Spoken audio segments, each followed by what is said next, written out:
Welcome to another week of Namco Heroines. It's last week, I guess. Namcovember, I think I was calling it earlier. Anyway, yeah, so I was looking around for other retro Namco Heroines to spotlight here, and Burning Force jumped out. I did mention it last week during the Barajuke stream because, as established in Namco X Capcom for the PS2, the star of this game, as you see here, Hiromi Tengenji,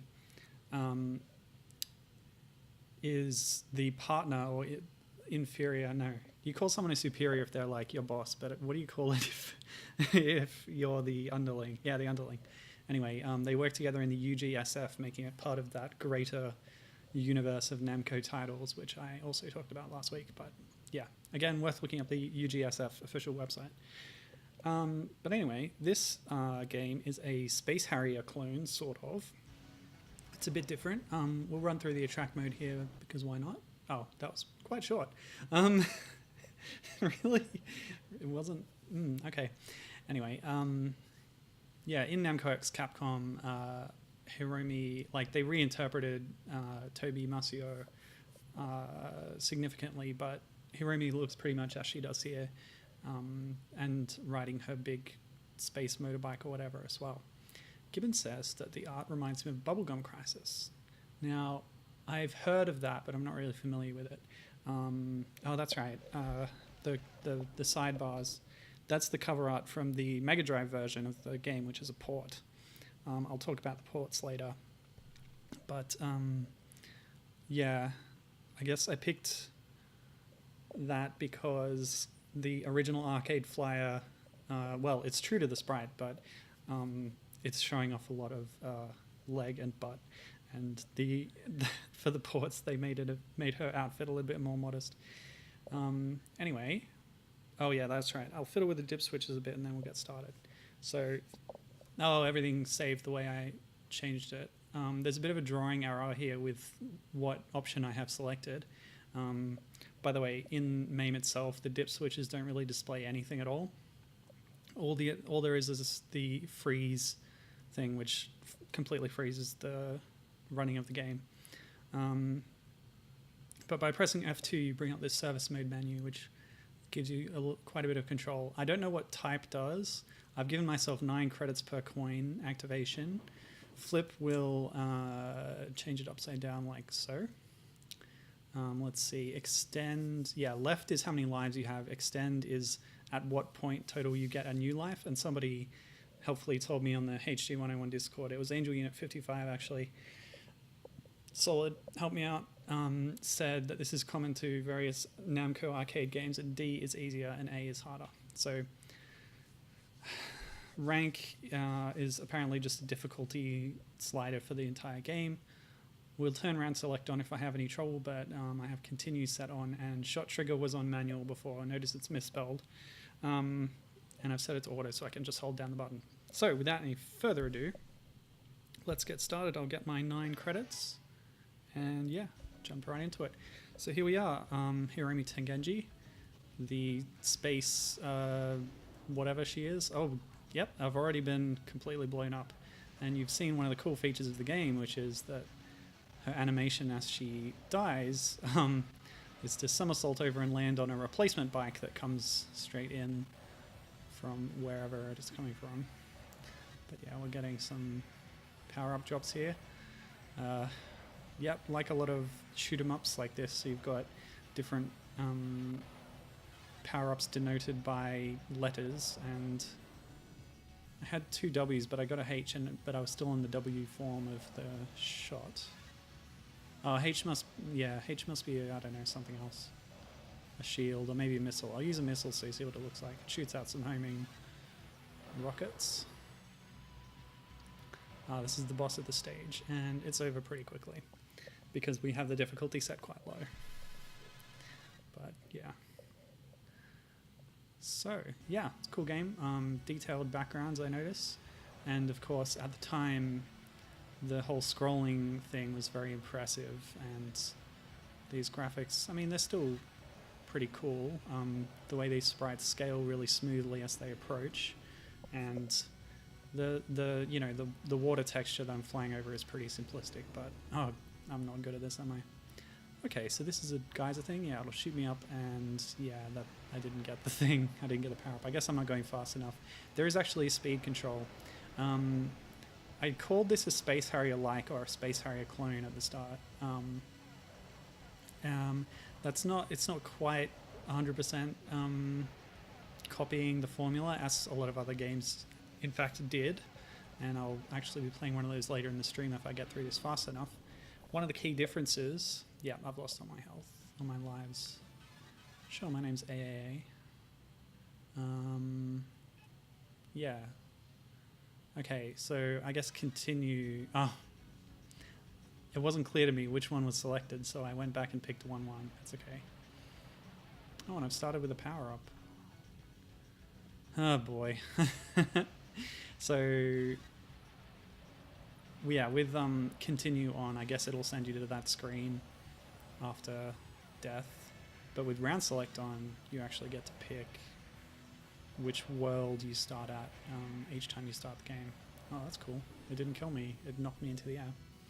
Right, so that's what I was saying. Space Harrier differs from this in one important way. I don't have the free flight capability that Mr. Harrier did. Instead, I can only move left and right along this plane. But I can actually speed up and slow down, which is an important game mechanic. Oh, gosh. And I lost my awesome, cool rainbow shot. Too bad.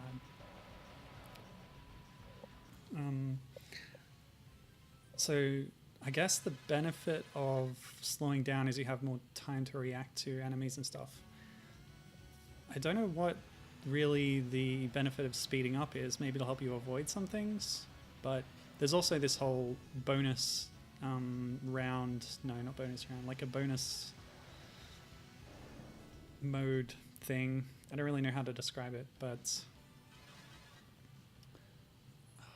So the one that's red is the selection, not the one that's white. Okay, good. Yeah, so this game has a mechanic where on certain levels, if you get to a certain part of the level, like progress through the level quickly enough, then the screen will flash and possibly you'll get some kind of secret message. Now there's an article that goes into quite a bit of detail about this, including unused messages that would appear in this mode that were cut. Oh, I didn't write that down. It's really good. This article I found. It's sort of a two-part, kind of really in-depth technical exploration of this game and the inner workings of it, which some parts of it I found useful and relevant, but a lot of it was pretty, high-level technical stuff that I didn't really understand. Oh gosh, it was really good. I just don't remember what it's called. I found it by Googling burning force dip switches because I wanted to know what those options did. Anyway, it's cool. Check it out, I guess. Gibbon's asking if the whole game is over water. Well, I am using the Twitch tag first playthrough and blind playthrough, so I don't know. I've read the HG 101 article, as I usually do if I can, for things that I play, and there were screenshots associated with them, but I don't remember. Oh, we do have a free flight mode, so here we go.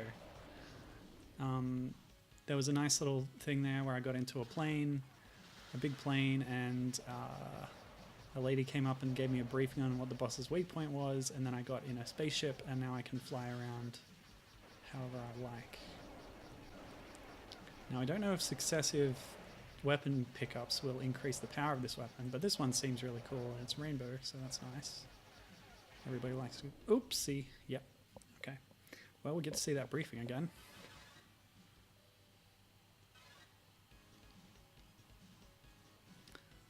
First day, Area 3. I believe this is one of the levels where I can get a bonus chance, maybe. Oh no, but you can't speed up in this one, so there wouldn't be any challenge to doing it. I don't know. Anyway. Yeah, the sort of things you can get in this by activating this bonus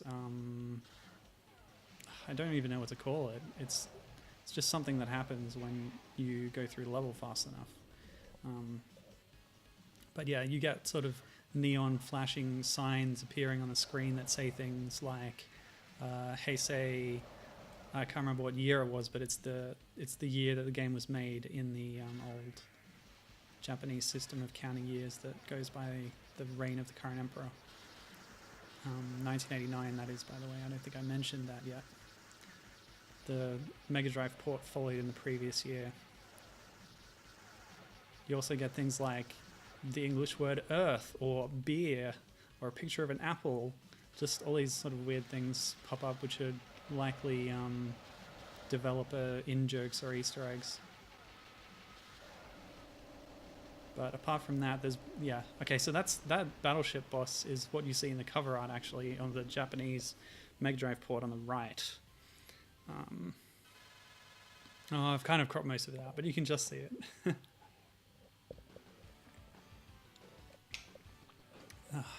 Oh, bonus round. Great. And an actual bonus round, not like the secret thing that I was talking about. Of course, we do get extra lives at certain score thresholds, as you expect for an arcade game. But it's probably better for me to just die at this point and get a full 5 lives back for the next stage. Now that's really cool how the space bike slots into that ship thing. I like that. So there's your answer given. Is the whole game over water? No. Each new day or like world has a different floor texture, I guess. Although it's pretty similar, just a different color. Once again, this is from 1989, so as impressive as it is, it's just reusing things like that, changing the color. But yeah, it still looks good, I think.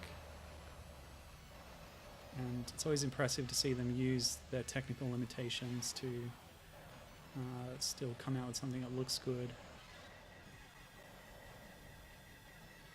So in this case, by just varying the color, they've still made a convincing sand texture for the floor. And now we're in a desert, you know? Okay, what does H do? I have no idea. Why don't I use a missile? Yeah, this is not going well. Like I said, the Mega Drive port was actually tweaked to make it easier, but I wanted to play the original arcade version because it looks a lot better. They used the technology of the arcade machines that they had available to make it look much nicer, especially with enemy scrolling and movement and stuff. It looks much smoother. The backgrounds I also noticed were a lot more detailed when comparing screenshots between the two versions. Much more high res. And while on one hand it does sort of make it clash a little with the actual sprites of the actors in the game,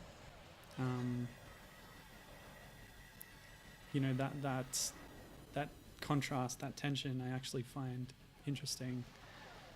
That's indicative of this era. Nuts. Get that W, yeah. So I actually haven't been using the speed up and slow down much. I haven't really been thinking of it. M, I don't know what M does. It gave me some missiles, it looks like. Or upgraded them? Oh yeah, that's a completely different missile. That has a big wave pattern. Oops, okay. Cool. So yeah, this game is difficult, and I'm very glad I hit all these dip switches to give me more lives and such. And this is on rank D. Imagine what rank A is like. Unless I was misled or mistaken. Maybe D's the hardest one. I mean, I haven't been looking at whether I've been awarded any extra lives when I got score, which would be an easier way to tell whether D or A was easier.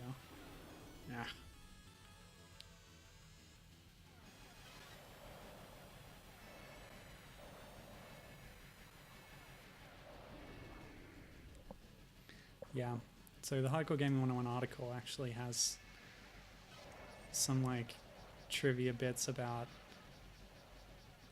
how just the name of the space bike that I'm riding and how much it costs, which I assume they had to have got from the Mega Drive manual, because there wasn't a whole lot of information in this version. There is some Japanese text in the game, as you saw in the briefing scene before the boss. Oh boy. Start again. Be more careful this time, I guess. Judging by, I did activate round select when I was checking out the game and testing it a little bit. And I do know that there's 5 days in total. A competent long play of this game will take about 40 minutes apparently. So I believe what I'll do is if I get too stuck and time's dragging on, I might activate that that round select, skip ahead to the next day, so we can at least see the new level graphics and so on. And if I game over a few more times on this stage, I might try changing the rank and see if I'm actually making the game easier or harder. Although just from my testing, since the first level is so short, I did test that a few times, and I feel like after activating rank or changing rank to D, the first boss actually took less hits to kill, fewer hits to kill than it did otherwise. So there we go, that was the boss. Some interesting use of the scrolling there to take me past the boss sprite and then for it to approach from behind me and above me. So that was cool. Oh wow, these enemies transform into running robot guys. I really want to go through that ring, but I didn't make it. Oh well. So yeah, the fact that this game is loosely following the format of Space Harrier.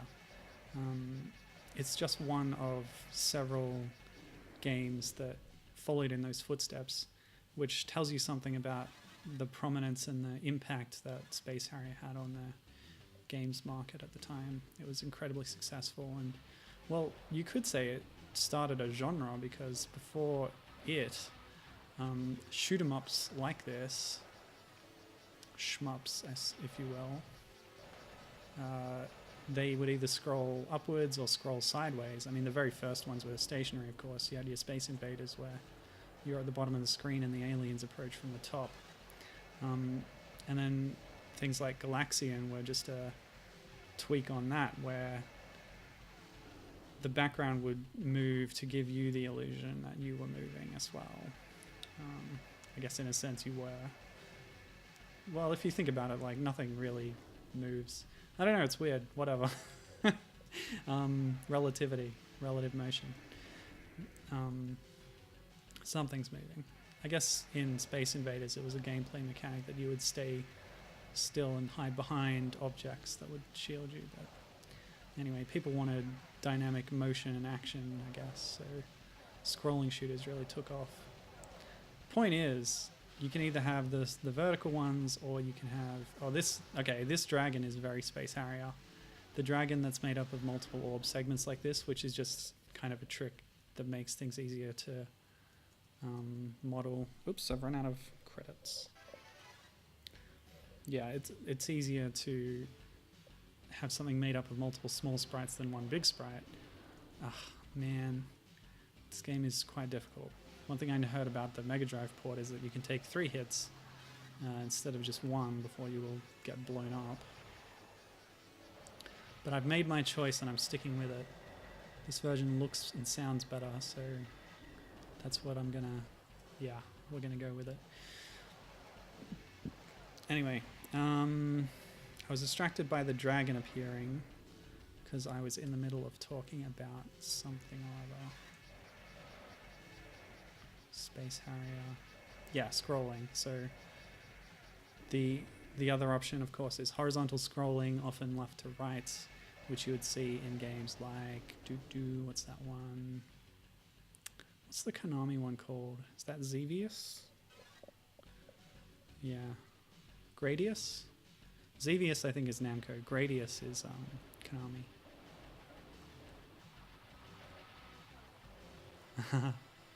Yeah, Gibbons saying arcade games were a great way for companies to stretch their creative muscles. I agree. And all too often in those days, you had something coming out in the arcade, and if it was successful enough, it would get a port to home consoles, and from there, a franchise, you know, if it got that far. But yeah, like, I really like the look of this game and everything. Like, that background is kind of bizarre and strange and interesting. And yeah, you've got your enemy spaceships here. Some of them are a bit generic, but you've also got cool designs in there as well. And these little balls with legs. Yeah, so there's kind of a wackiness to things as well.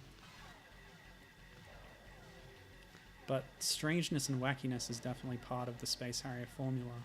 In that game, the enemies are things like giant cyclops mammoths and what else? I don't know, weird stuff. Yeah, there's weird things in that game. I don't think I've actually played it, so I'm just going off some memories here. Although I did play Sega Superstars Tennis, which has a Space Harrier mode, where basically you use the tennis mechanics to play a level of Space Harrier. Instead of shooting, you're just walking backwards and forwards, hitting the tennis ball.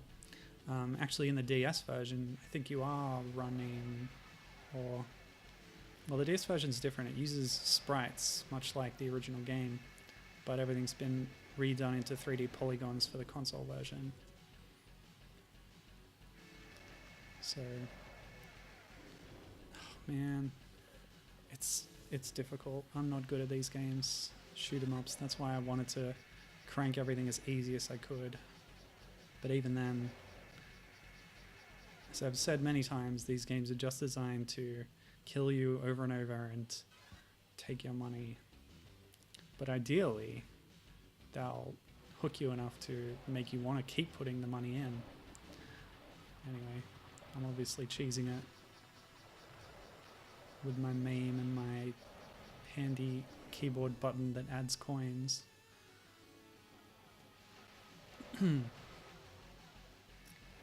But yeah, you gotta remember how technologically impressive this was for 1989.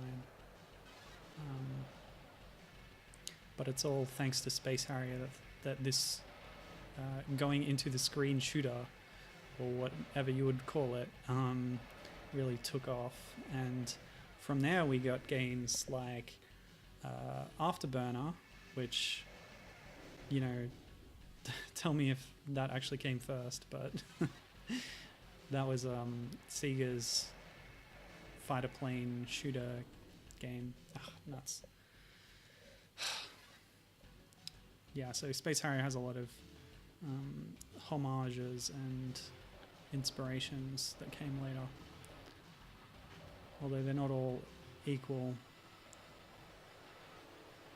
I guess to really be a Space Harrier clone, you're controlling a person directly, but in a lot of other games like, say, Star Fox or Panzer Dragoon and things like that, you're basically controlling a cursor that flies around the screen that represents where you're going to shoot, and the character kind of moves according to that.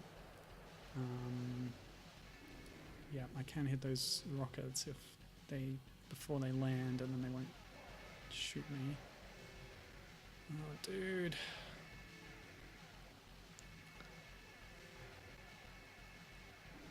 Nah, very difficult. Very difficult. So, this game, I believe, came with a big seat. Hang on, am I talking about this game? I don't know. Maybe it didn't. Never mind. Oh, nuts. Did Space Harrier have a big seat? Oh man, I should have looked that up too. Oh well. Yeah, this is not going well. I wonder, like, I've changed everything. There's nothing else I can do here. And picking round select only lets you pick from the next like set of 5 levels. You can't go level to level. Because we've got up to the boss before. It's that dragon, I'm sure of it. But haven't really done any damage to it so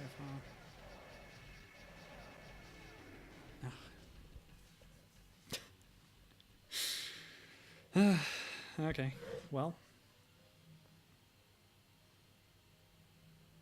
I did say I would check out this. Just for the sake of my own curiosity. Oh, there's a rank E too. Well, there we go. There's another option for us. Oh. My countdown timer, I guess, ran out while I was in that screen. So what I should do then is round select. And I have to watch the red text because it's offset for some reason. So once I put in a coin now, yeah, it'll give you that option. Okay, so we're starting from the desert. And we'll see how much more difficult this is at rank A.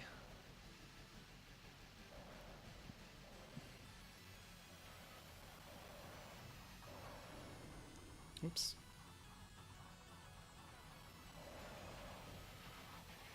Nope. I'm looking at the UI now closely for the first time, and I believe that dial in the lower right is my speed, so while holding up it kind of throttles up to max, but then pushing down it'll go down, and once I ricochet off something it went flat to 0. I'm not sure what that little radar dish on the right is. Possibly nothing. You know what? I feel like this is easier. I feel like rank A is more gentle. It's possible I was mistaken.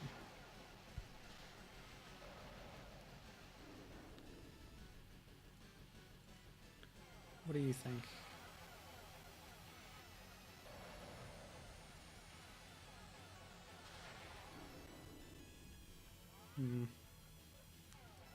Might as well use my misses more, mightn't I?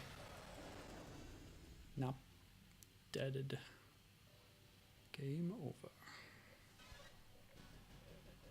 So while I'm here, let me just flip that over to E.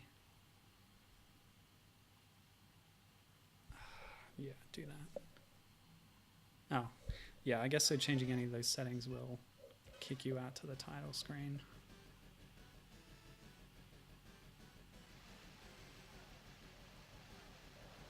I don't know, what's the difference here? I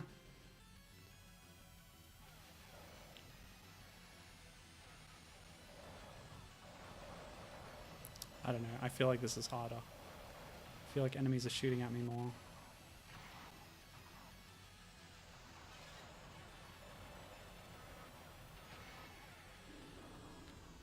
Yikes.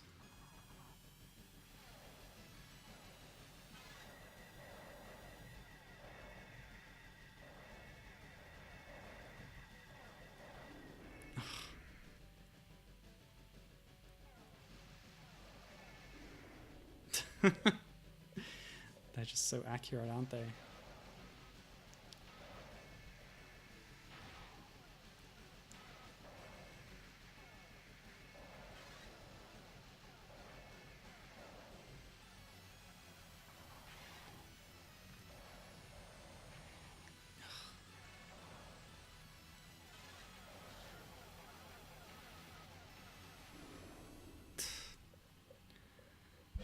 I don't know. I honestly cannot tell you the difference. I'm going to check what they said directly.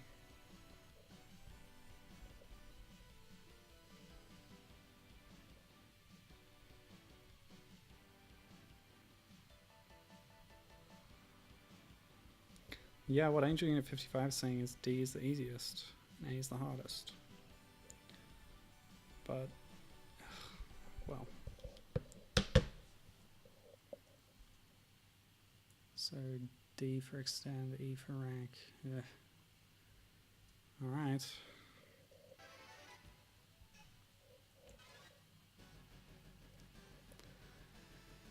Okay, so, sorry.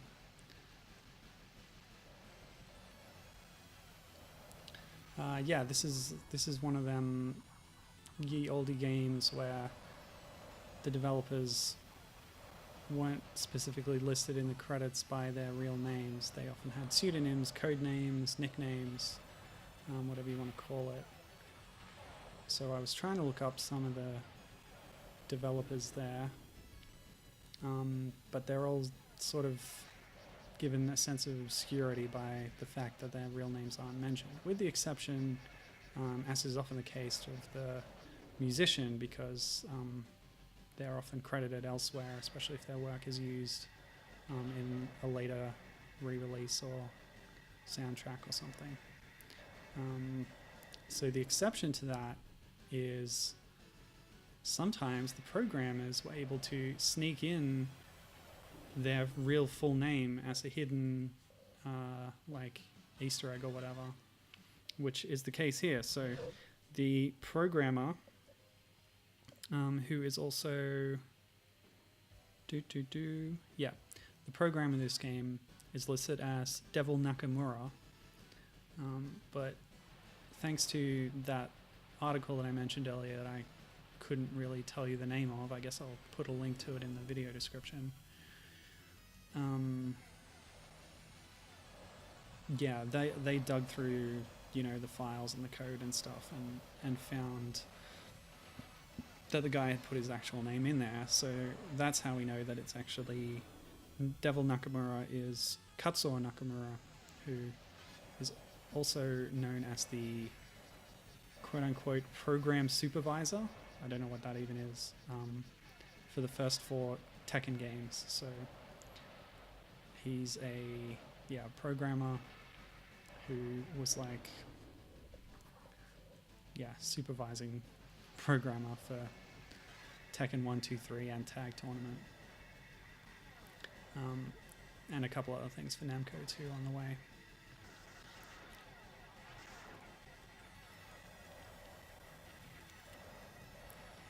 Yeah, new strategy is spam special bomb missile thing when you get to the boss, because odds are I'm going to game over before I get to the next one anyway.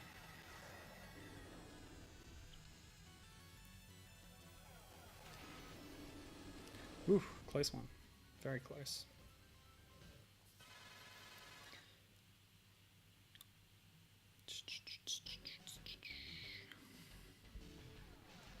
Right. Oh, yes, okay.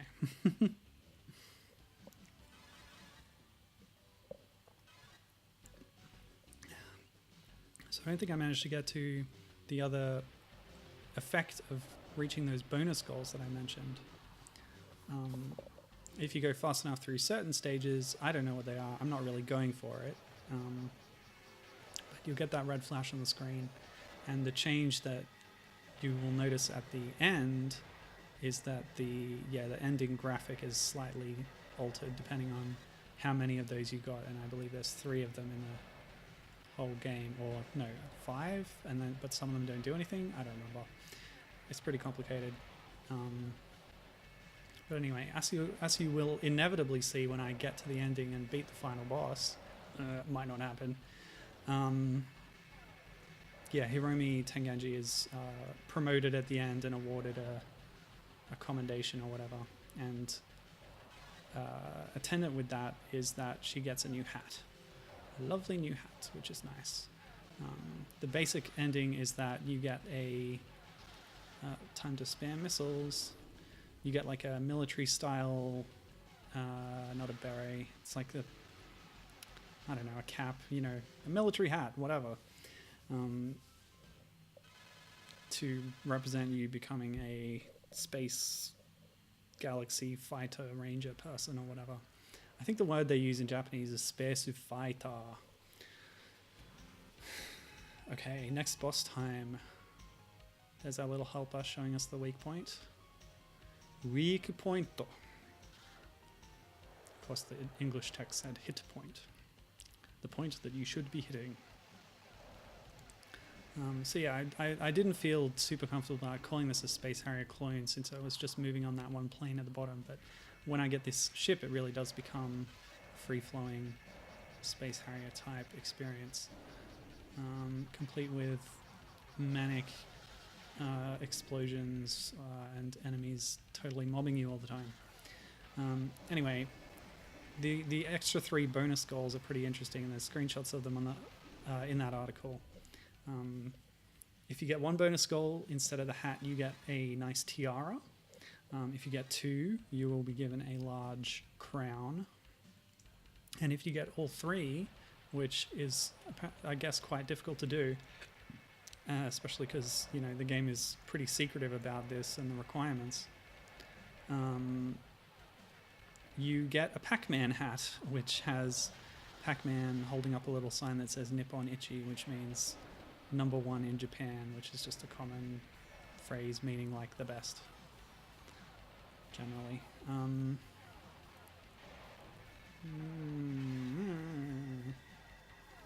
I like the rainbow. I'm going to use that. Oh, goodness me.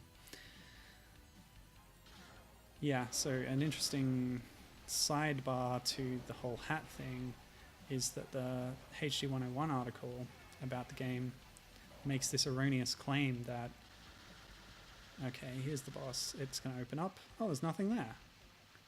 Where's the weak point? Ah, it's going to pop out. I see. Luckily, the contact with enemies like that does not cause me any damage. It's only their shots that kill me. And this is an interesting boss. It's going to like go into one of the shell pieces, but it might portal out to the other side. Anyway, yeah, the HD 101 article says that I guess they didn't quite grasp this whole bonus concept, because they said that the ending had been changed for the Mega Drive port, and that in that version you get a hat, whereas in the arcade version you get a tiara. But that's not really what triggers that at all. It's you'll always get a hat in the arcade version if you didn't find any bonuses, but if you find one, you get the tiara, and then get even better hats if you continue. Oh, okay, so that particular boss was not the end. Oh no, that's right. Yeah, there's this bonus round, of course. So yeah, we will be going to day 3 after this.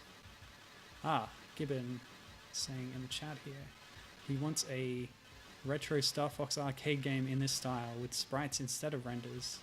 Could do some crazy stuff with that. Yeah, it's interesting, isn't it? Star Fox was, in a way, a new wave of graphics technology, and how that would, you know, affect the generation of games to come. It was a pioneer of the 3D polygon style, possibly before the technology was really ready for it, depending on who you ask. I've really forgotten to be on the lookout for what scores will give me extra lives. I don't even know if I got any. So I still haven't definitively proved to myself that whether A or E is really the easier one, but I'm trusting that one person I don't really know on the internet who told me that E was easier, so we're going to stick with that.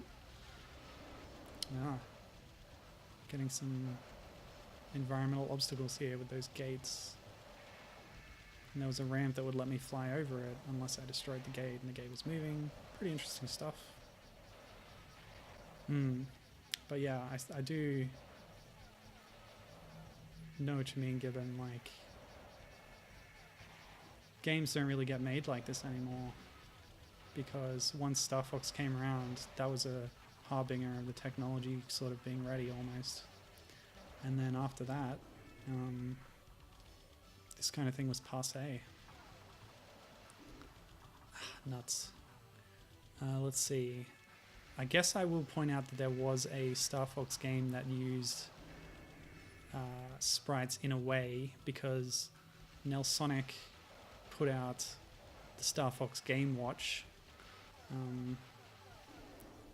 I believe they were also responsible for the Donkey Kong Game Watch, which sort of reproduced a level from DK94 on the Game Boy. But yeah, that was a Star Fox one of those. That was a cereal box promotion. If you bought a bunch of cornflakes and sent off, they would send you a watch, or you could buy it in stores apparently. In like 1993 or whatever it was. But that was an LCD game based on Star Fox where it was like this, but way more primitive, where enemy sprites, it was very discrete sprites. Tick tick tick, they're here, they're 30 meters from you, now they're 10 meters from you or whatever. But it's all the same concept really. Don't know what these statues do, but I don't like them. I think they're just like the trees in earlier stages. Have we had trees yet? Yeah, there were trees in the desert. You can just shoot them and they'll stop you for a bit if you run into them. Nice detail for those robots. You can shoot out the legs and then the torso falls to the ground, motionless. But yeah, what I'm saying in response to you, Given, is that I think this style wouldn't suit Star Fox because Star Fox represented the new wave of polygon graphics, and if they went back and did one like this, it would be sort of false to the history of the series, I think. But I mean, having said that, I do love Star Fox. I love the aesthetics and stuff, and the characters, so I'd always be up for them to make a new Star Fox game that actually says something. Unlike Zero. Ah. Yeah, that got away from me a bit.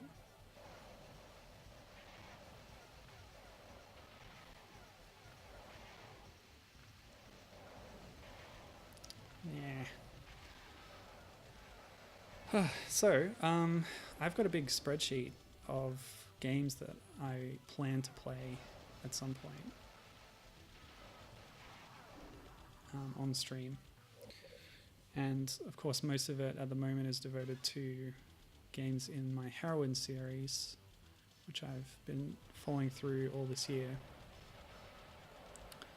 to spotlight the place of women characters in video games. Women, females, etc. And a big chunk of that was devoted to Space Harrier clones, and I've sort of been looking forward to getting to it eventually. And here it is today. But as I was planning this, of course, I had to sort of rethink things. I had half a dozen there in a row. But when I actually started looking into what it would take to play them in a kind of showcase format, I discovered that I probably wouldn't actually be able to play all of them. So I've decided on just the two for today. It'll be this and when I'm finished with it, or when I've decided that I'm finished with it. I'm going to be playing Attack Animal Gakuen on the Famicom.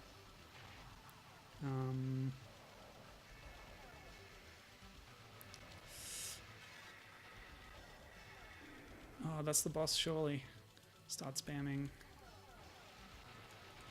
Oh, they're doing little poses as a robot team. That's nice. Ah, nuts. Nuts to you, good sir. Oh boy. Okay, so 45 minutes, really? Alright. We'll use up this last credit, and then I will use round select to skip to 4th day. Because this game is just really difficult.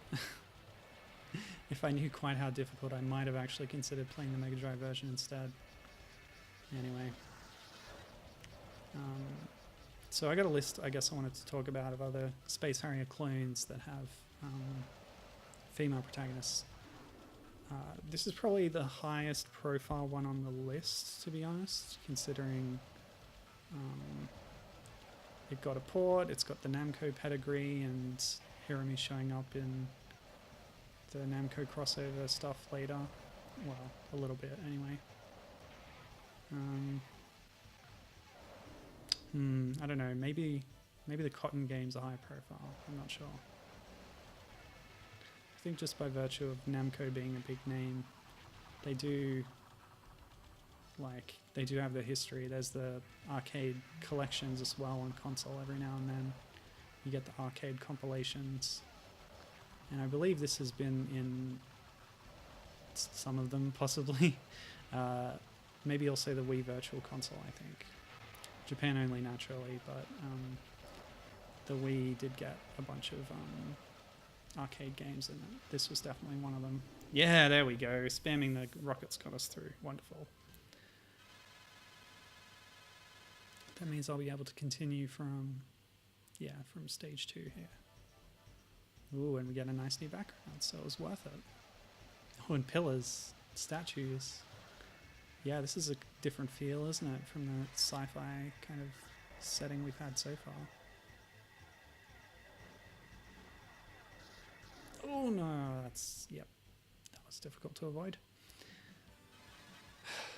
But I can continue, yes I can. And we're going to do it. Confidence, people. Confidence. All the confidence in the world is not gonna, not gonna help me too much if I'm crap.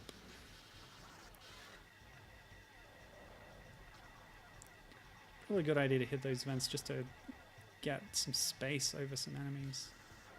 Now what are these? What if I fly through it? Huh.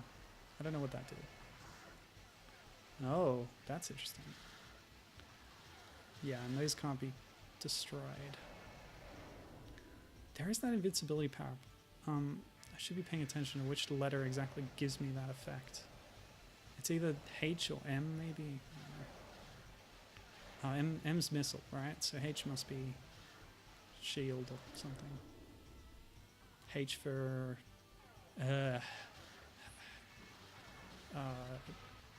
hurt you will not be for a while. Yikes, those jelly beans. Pretty dangerous. Alright, so let's I guess talk about some of these other Space Harrier types that I found in my searches. Like I said, how Space Harrier itself started this genre, there were many sort of copycats as well as just homages, or even, you know, once that space had been opened up, people started expanding into it. So 1987 had Attack Animal Gakuen, and I'll be playing that later and I guess talking about it then as well. I probably won't switch over at the hour mark because this is supposed to be the main event since it's Namcovember. Also, I don't think that it will take us long to play. Alright, so those grey balls aren't going to kill me, which is good. Dang. But yeah, next was 1988's Atlantia, Legend of the Blue Star, which was on PC 98. What company made the PC 98? I think it was Hudson.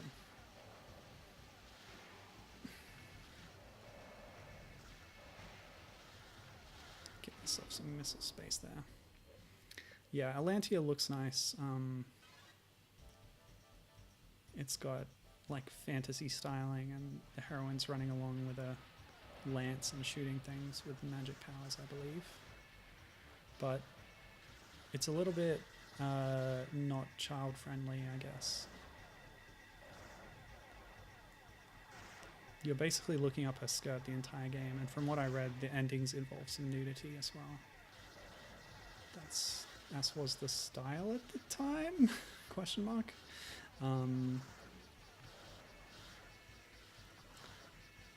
So it looked nice, and I knew I probably wouldn't get to the ending, so I considered playing it anyway, but the difficulty of PC 98 emulation stymied me on that. I didn't have the time or the know-how to get it working. These systems, there's systems that were very popular in their time, but just don't have the motivation for people to create emulators for them in the modern age, and especially in the West.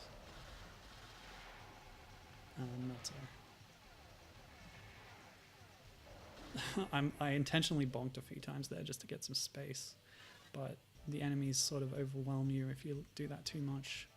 You let them pile up. Oh, this game, I tell you what, it's difficult. I congratulate anyone who ever saw the ending legitimately. But I'm going to very soon resort to illegitimate methods to get a bit further in the game.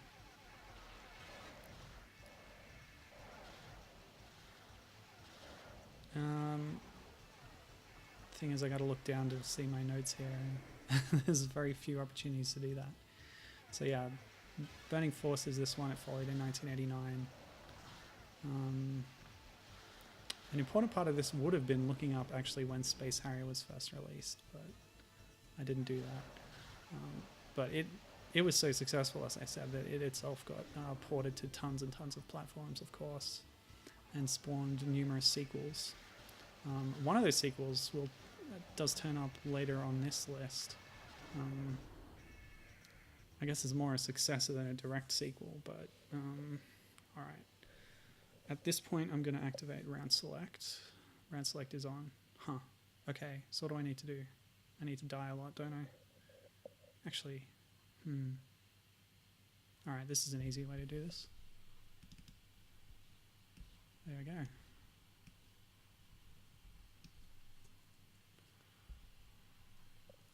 Just check that my service mode settings are all the same. Yes, they are. So when I start now, I will select 4th day. Yeah. Again, this is not a demonstration of skill. This is a casual, chill playthrough. That's nice. Robots getting dropped off by planes. I like that. Yeah. So yeah, that Space Harrier sequel that I mentioned is called Planet Harriers. And they added that S at the end because there's 4 selectable characters. And one of them is a woman, so that's why it's on this list. It's a little bit stereotypy because the token woman has the role of a nurse in a typical nurse outfit, and her weapon, everyone has a different kind of weapon. Hers is a giant syringe, which doesn't make any sense at all, but I guess it's kind of cheesy and fun in a way. But yeah, that was, of course, all 3D graphics.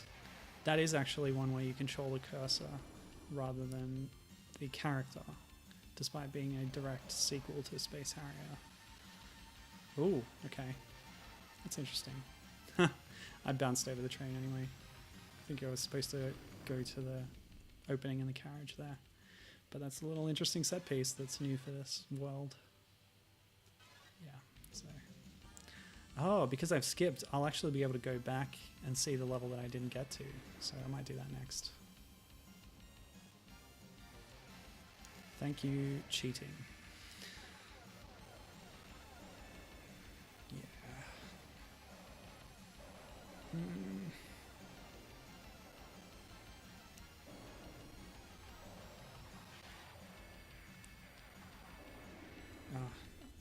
Wanted the H2. I was greedy. I don't think I could have gotten both really.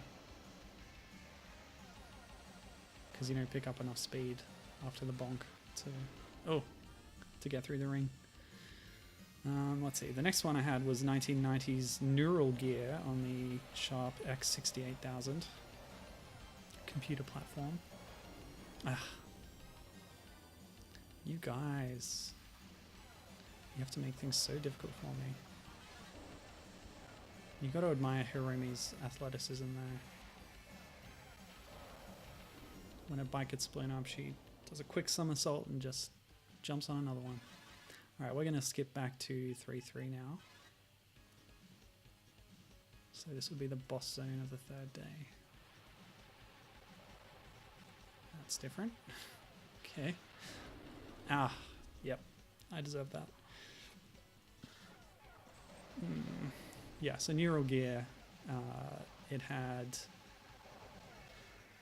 a lot of anime style cutscenes, I think, from the screenshots that I could see. This is another thing that I couldn't get working those old Japanese computer platforms. I don't think I've ever really successfully looked into emulating them, but there are some interesting. There is some interesting stuff on those platforms, although most of it is in Japanese, of course. So yeah, I don't know much about Neural Gear, but it definitely embraced the anime style. Wow, look at this thing. That's pretty impressive. The giant rainbow cone. Alright, so we're hitting those rotating barrier things. Ooh, nasty. Alright, forget the missiles. Let's use them. Great.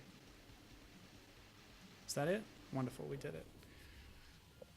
Yeah, totally legitimate.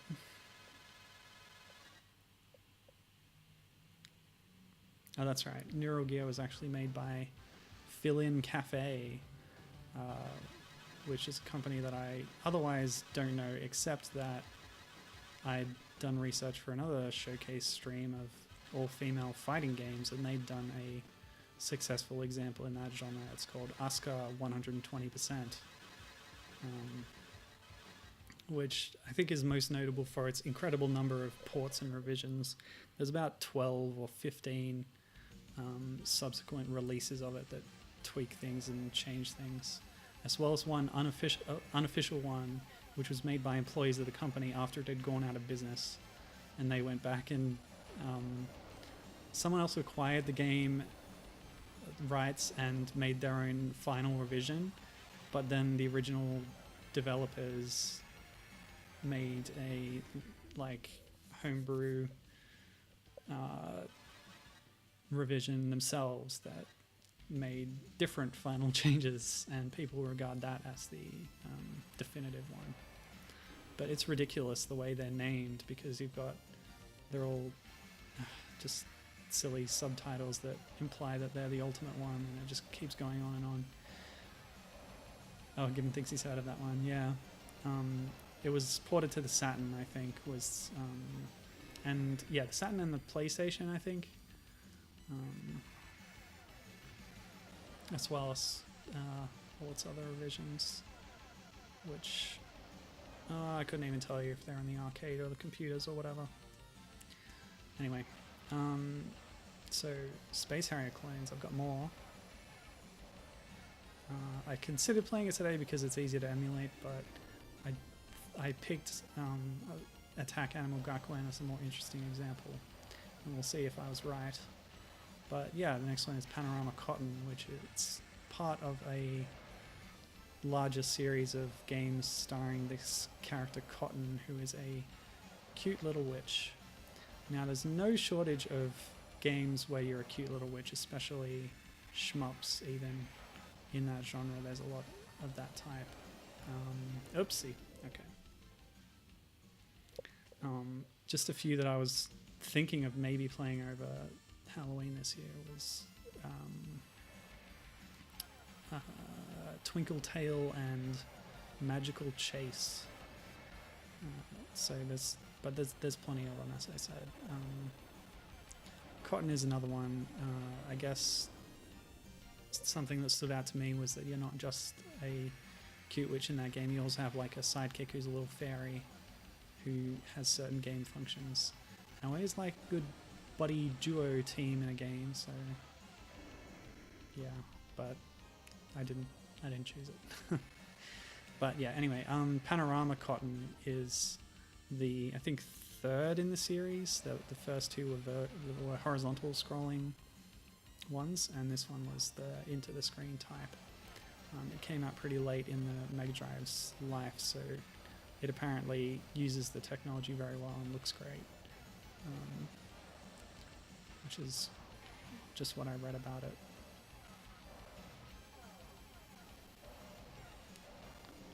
But in terms of aesthetic, it seemed pretty standard cutesy stuff to me. Yeah, that was followed up. Actually, there's more in the Cotton series after that. And a follow-up on the Dreamcast in, I think, 2000 was called Rainbow Cotton in the same style. It actually used polygons, but it was the behind the character going in style, which I guess by the distinctions I've made so far would be more of a Star Fox Panzer Dragoon kind of thing, but since it's directly following up the sprite-based one, I guess I decided to mention it, and I did, and I've done that now. Let's see. Yeah, the next one was, next one's really weird and interesting, actually.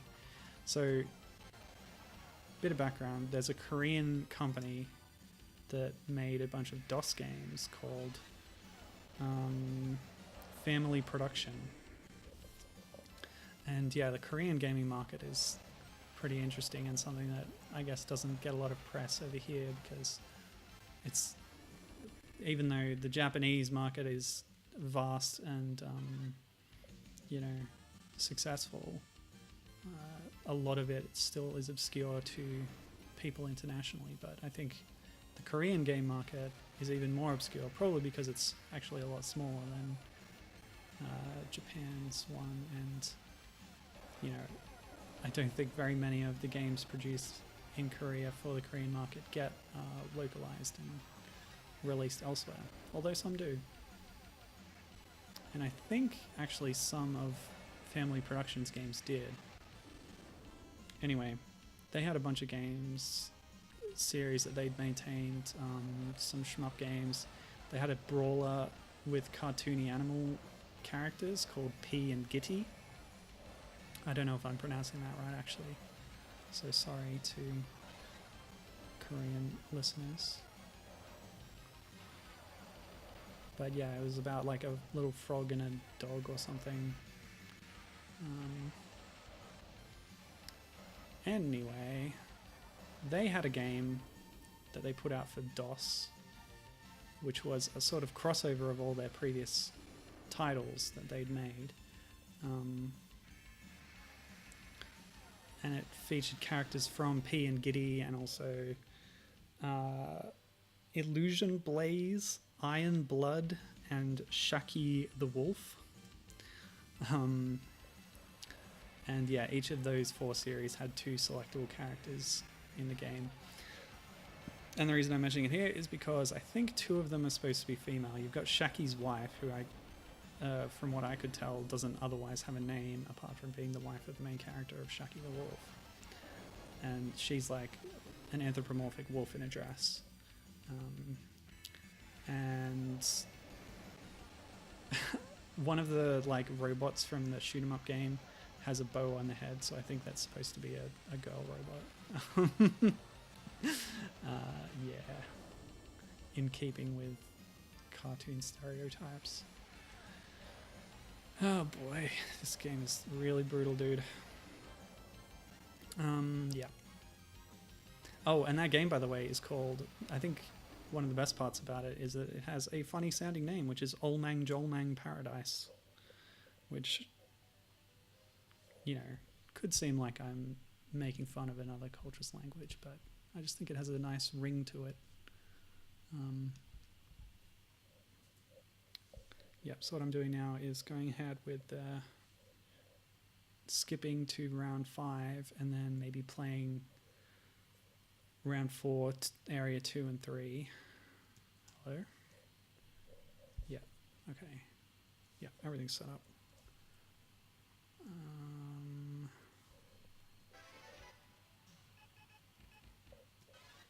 As such, okay.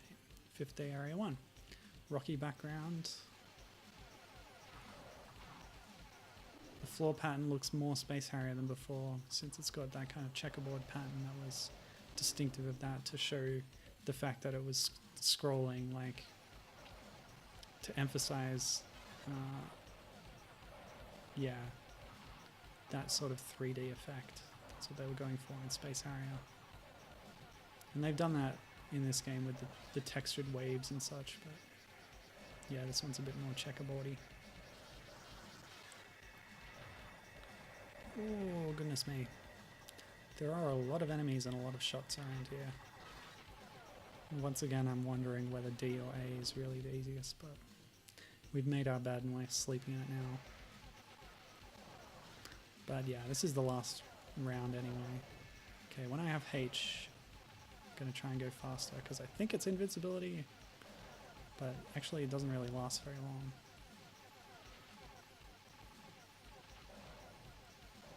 Yeah, so Allmang Jolmang Paradise is actually pretty easy, relatively easy to play since it was released on DOS.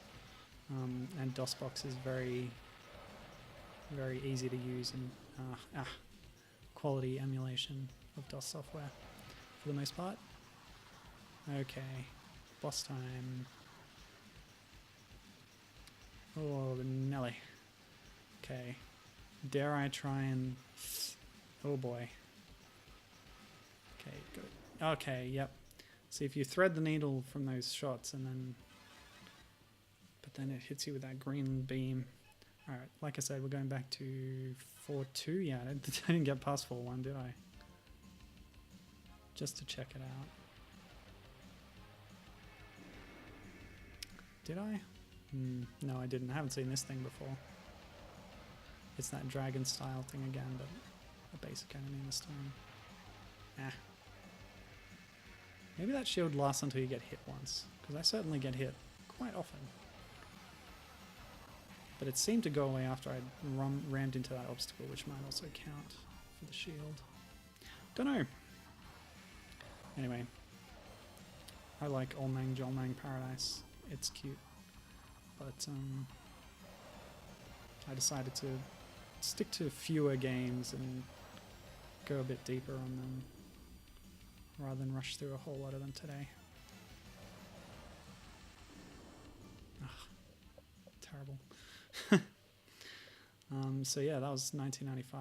Oh golly, okay, so picking that round has set me back and I can't actually progress back to the one I was at before, but that's okay. As I've established, we can always start again many times. And apologies for the interruption.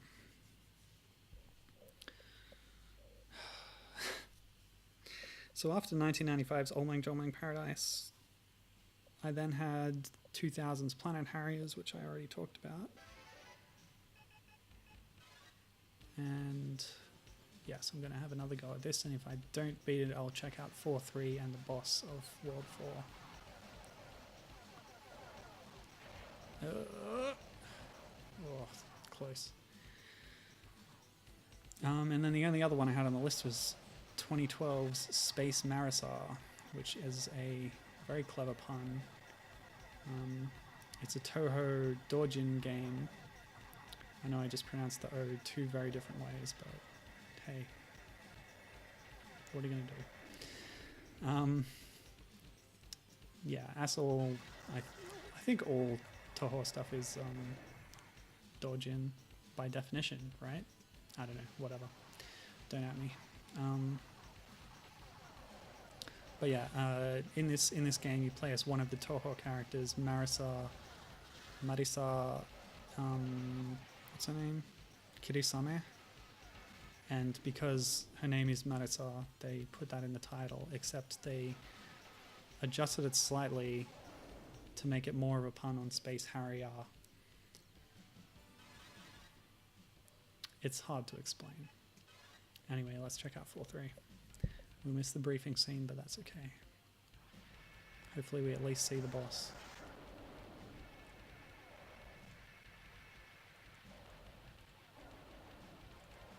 What I wouldn't give for Baraduke 2's invincibility.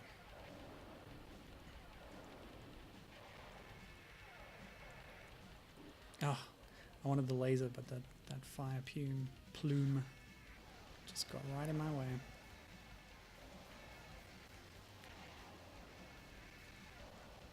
So yeah, I believe Marisar is also a witch flying a broomstick, I guess.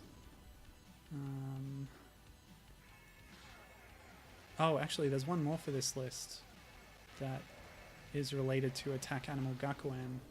So I'll talk about it more when I'm playing that game, but there's sort of a more recent homage to that game that was released on, I guess, computers or something, I think, which is called Nope, I'll check the notes later. I can't look away from this right now. But yeah, apparently Attack Animal Gakuen was impactful enough to get this other fan-made follow-up kind of thing later on. Okay. They're not too hard to avoid actually if you fly right at the top, because I think I'm above the... Yeah. Oh! Nasty. I'm going to have another go at that because I think I could do it.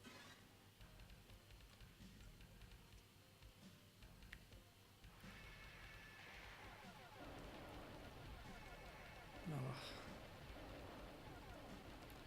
My wrists are feeling it a little. I'm still having trouble with that whole controller mapping thing. I have an app that's supposed to take all inputs from a controller that I have connected and map them directly to the keyboard, and it works. It works perfectly, except when I'm running main.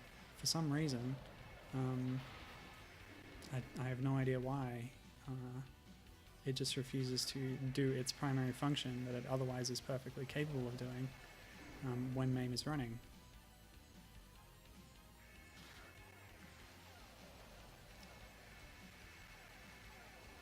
So that means that I can't use a more comfortable controller. I have to use the keyboard, which is very bad for my wrists. But I'm trying out a new keyboard position, which is essentially putting it on my lap. And it's working out pretty well, actually. That's the key to any kind of repetitive strain injury. Well, one key is to actually use good ergonomics that support your body the way it should be. But another good thing to do to help you out with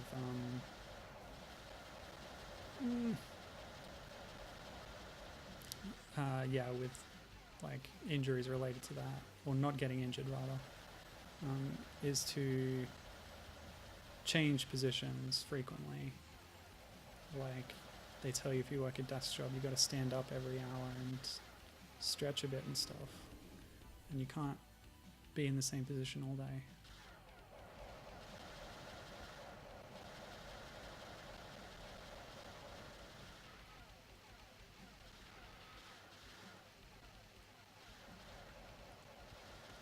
Of course, that's not actually what I'm doing, but I guess in this case, if you have done yourself an injury such that a certain position is incredibly uncomfortable to you or painful, then yeah, using a different position is the way to get around it.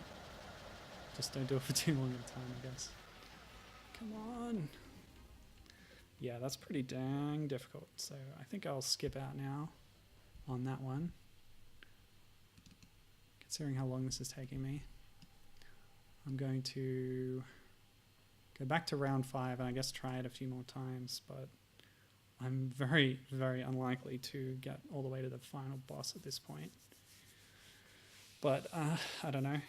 I gotta say I'm pretty impressed with Burning Force in a technical sense. It's got a good sense of style and design, and it's well made and fun to play. It's just that it's too difficult. That's just the problem with a lot of arcade games, and it's partly that it's too difficult for me. Like, I'm sure that other people wouldn't have as much of a problem with it, but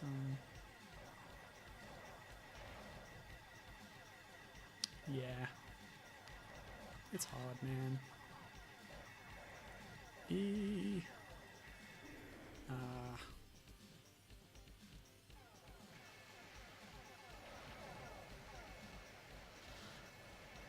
The checkered wasteland, says Gibbon. Yep. Those craggy peaks up there are very Dragon Ball.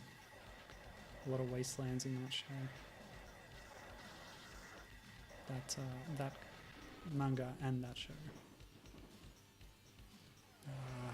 Lives are running out.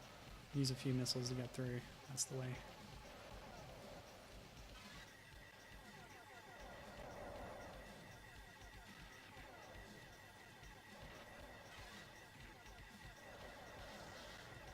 Out of missiles. Now. Die. Yay. Ah. My prophecy came true. Oh yeah, this guy. One life left. Ah, I shouldn't be wasting these missiles. Oh, they're actually destroying the hits there. Ah! Alright. Like I said before, I trust Angel Unit 55, but I'm changing this back to A.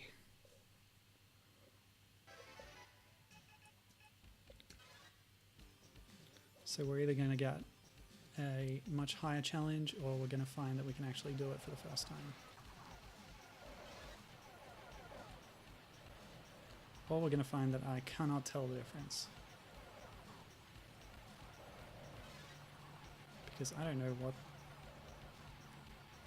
the difficulty actually does. It's possible that rank doesn't actually change difficulty and it's something else entirely. But at least extend might have an effect on my gameplay in that I might get extra lives. But I have no way of knowing what the point cutoffs necessary are. That wasn't really documented anywhere I looked. Ah. But I think my recommendation for this game would be, even though it doesn't look as nice, it's not as much of a technical showcase, play the Mega Drive version, because then you might actually have a chance of getting through it and having fun in the process. So that's what I've learned today. Easy games are fun games. No, I don't think we can extend that to some kind of general aphorism. You know what? I'm going to say that A was actually easier from that experience just now. And I've already taken out one of the boss's feet things. See, I was worried that this was the case, that all along it was the other way around. I was so worried about that. Now I feel like a real dope.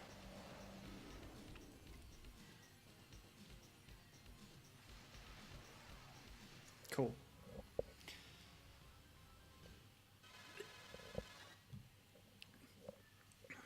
We're going to do this. And I'll be rampantly cheating in Attack Animal Gakuen, so I'm sure that won't take me very long.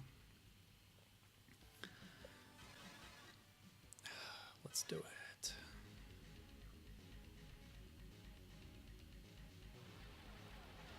Maybe I just needed the confidence to believe in myself.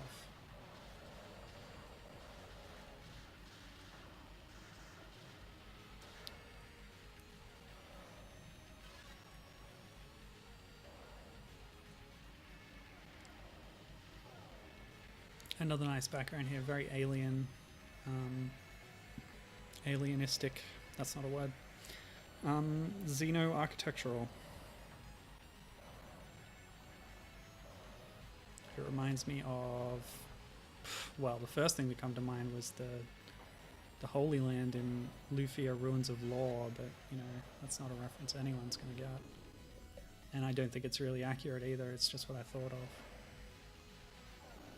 Eh.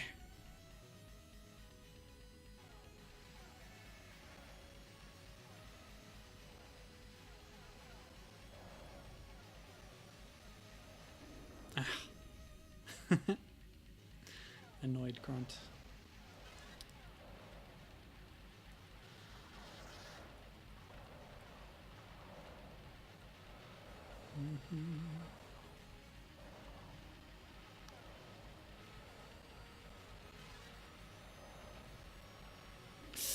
Nah.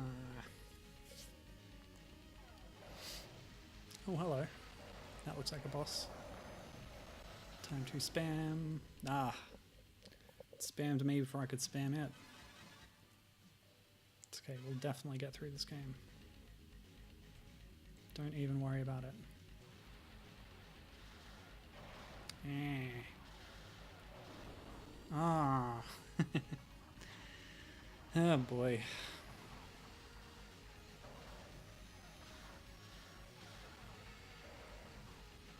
What am I going to play next week?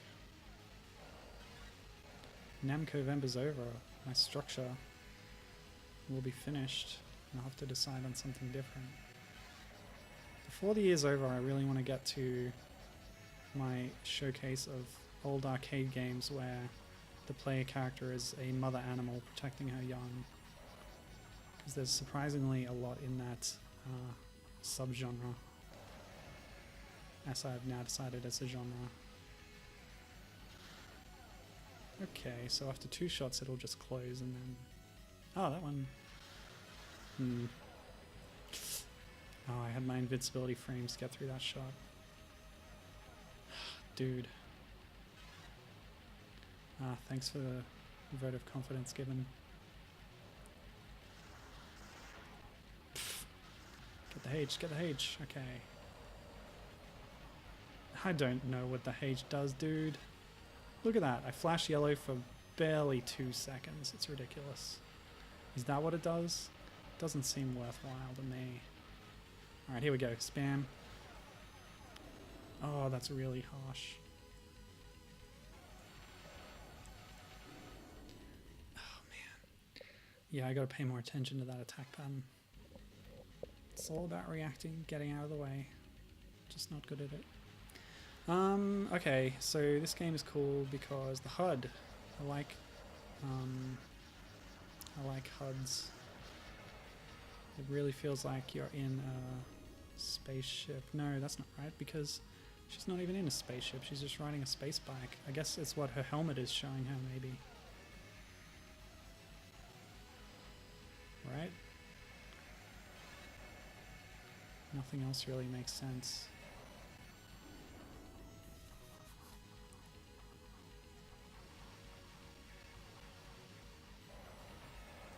Although I don't recall the cover art. Does she actually have like a visor covering her face? There's that nice official art from Namco x Capcom, although like I said, I think it's pretty close to the character design you see in the flyers. Oh, yeah, okay. Oh, I've already lost all my lives. I got 1 left, okay. 1 left, I can do it. No problem. Get the M. Stocked up, ready to go. Yes, no problem. Keep up the speed. It's actually helping me this time.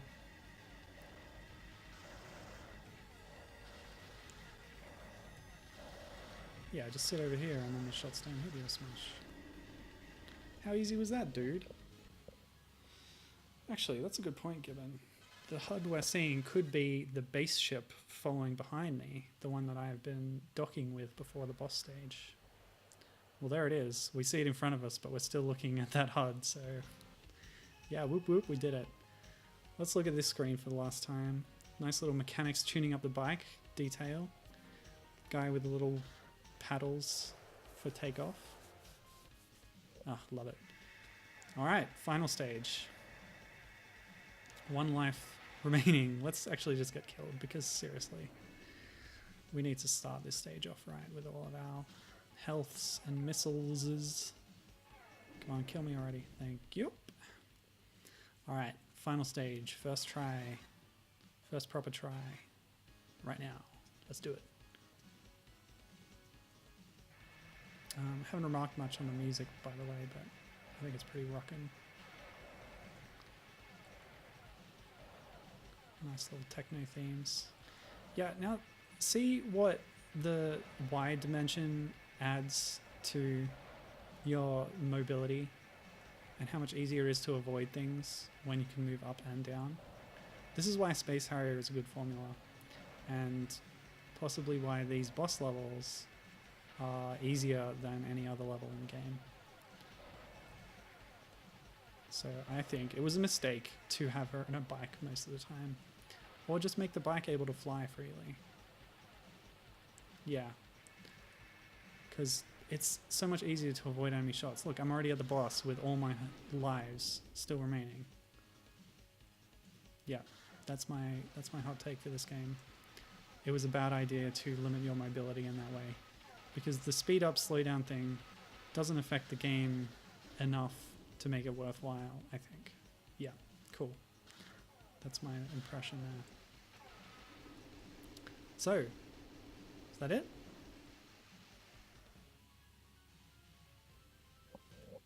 Area 3 clear.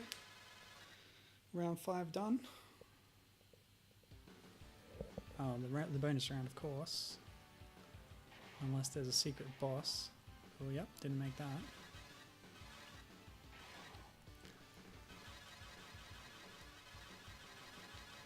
So these work pretty well.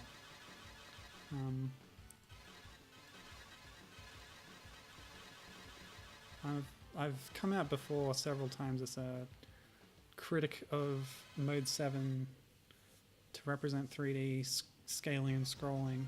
Oh, okay, there is something else. Final day. Okay, we're still in the ship, which is good. Oh, this is very Star Fox, actually. But yeah, like I was saying, this game is much more advanced than your usual Mode 7 that you would get on consoles at this time, even for the decade after it. So it actually makes it work because there's a lot more levels of sprite scaling that are in play here.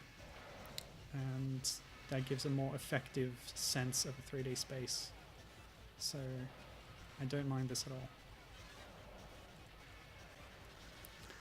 And I'm quite glad that I'm able to, yeah, be in my ship for this final stage. Like I said, it makes it much easier to avoid everything. So thumbs up. Whole game should have been like this.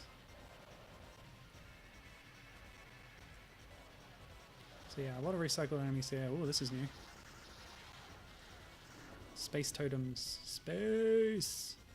Yeah, we are in space for the first time, actually. Okay. Actually, H... Oh, now I see what H is. H gives me homing missiles, whereas the M gives me the big fat missiles. So that's the difference. Yeah, it took me all game to figure it out, but I got there. And none of my missiles have had an effect so far. Now? Now they are. Okay.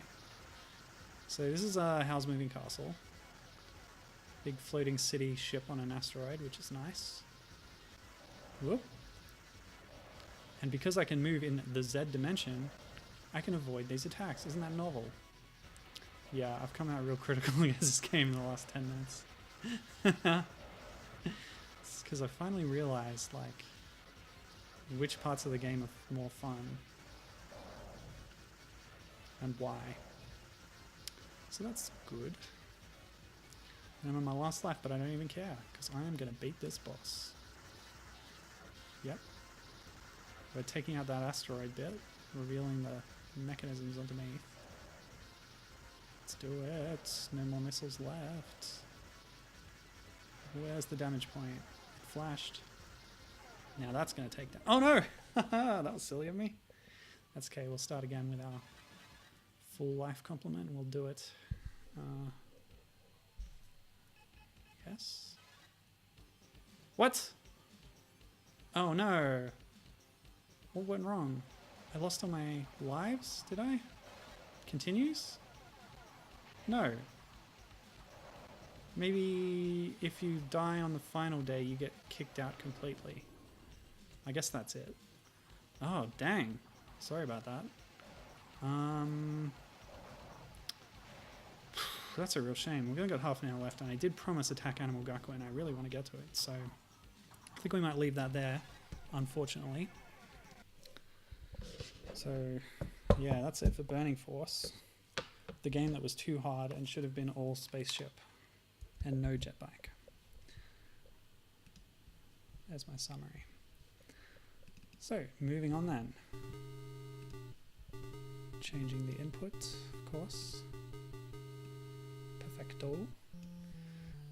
Now, this game's real cute. And I really love the cover art which you see on the sides of the screen. Very 90s, very, well, it's almost cubist. This, much more than Burning Force, is very Me Too on Space Harrier. I believe the story goes that, well, why don't we start the game? I will talk about it as we go. But yeah, here we are. We play as this schoolgirl who is, I think, Noko or Nyoko.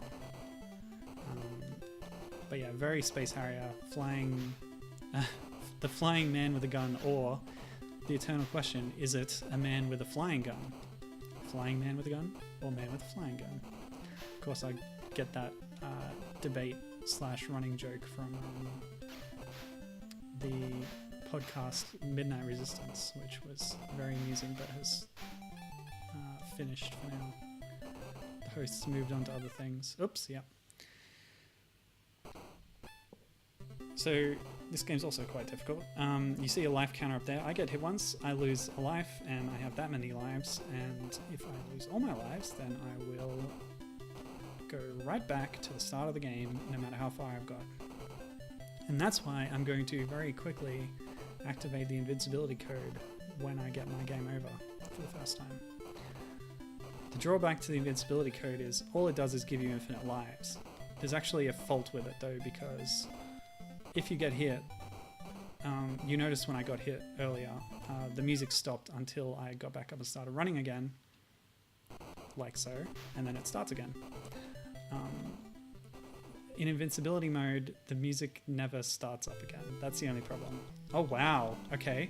First boss, a koala with a gun. A giant koala wearing a shirt with a gun. This is just the kind of amusement that I really wanted out of this.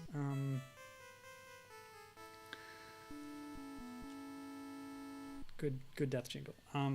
It really reminds me of the game Dream World that I played on stream a while ago for the Watara Supervision,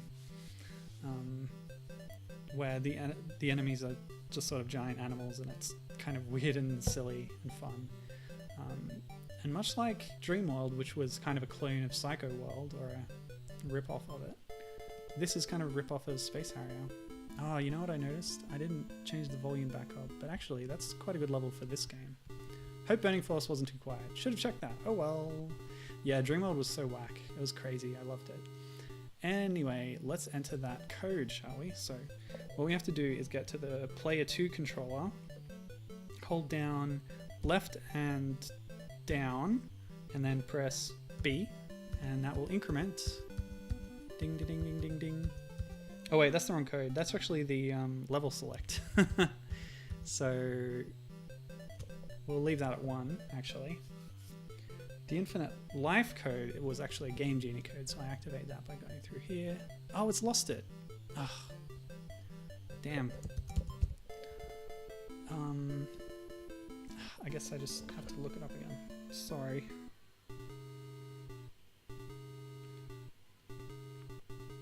So yeah, this game, like I said, it came out in the direct wake of Space Harrier, very clearly aping it.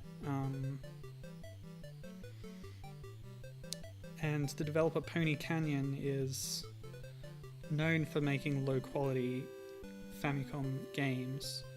They're also known for porting a lot of games to